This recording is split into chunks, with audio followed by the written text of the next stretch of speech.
It's not just women who get breast cancer. Harvey Singer knows that fact all too well. Shocking. That was my first reaction. You know, even though my sister had been diagnosed and I knew there was a potential for it, I never believed that I, being a man, would ever be diagnosed with breast cancer. When did you know something was wrong?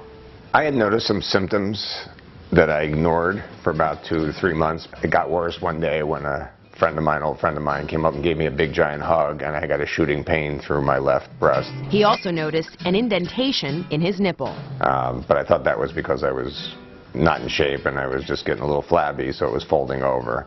But I've learned to find out that that's one of the telltale signs for all breast cancers. At age 54, Harvey was diagnosed with stage 1 breast cancer, but it was an extremely aggressive form of the disease. He would undergo 3.5 months of chemo and a complete mastectomy of his left breast. Why did you have to get a mastectomy? Why couldn't you just get a lumpectomy?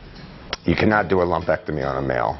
There's not enough breast tissue, there's not enough breast mass to get clean margins. Harvey's younger sister Vicky has had 3 bouts of breast cancer since 1995 and 5 surgeries. His mom and aunt are also breast cancer survivors.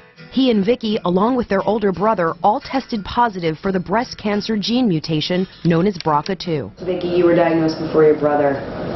What kind of advice were you able to give him? I could advise him on a lot of the medical parts.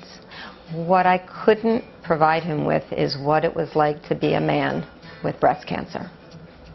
The mortality rate of breast cancer is much higher in men because they're not regularly screened the way women are. So by the time the cancer is discovered, it's progressed. I spent many a night through the entire night searching the web for anything I could find on male breast cancer, and I basically found nothing. Out of that frustration, Harvey and Vicky created the His Breast Cancer Awareness Foundation and hisbreastcancer.org to educate men about this disease. Men are not aware that they can get this disease and they will die from it. I don't think the medical community thinks about male breast cancer as much as they should, or at least at all.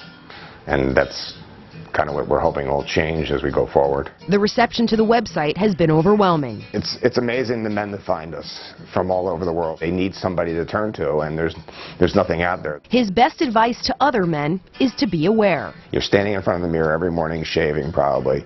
Just look down and notice and see if your chest looks equal on both sides. If one starts to look bigger or smaller than the other, if there's any change in your nipple, if there's any fluid, any pain, get it checked. Don't ignore it. Don't think you can't get this, because you can.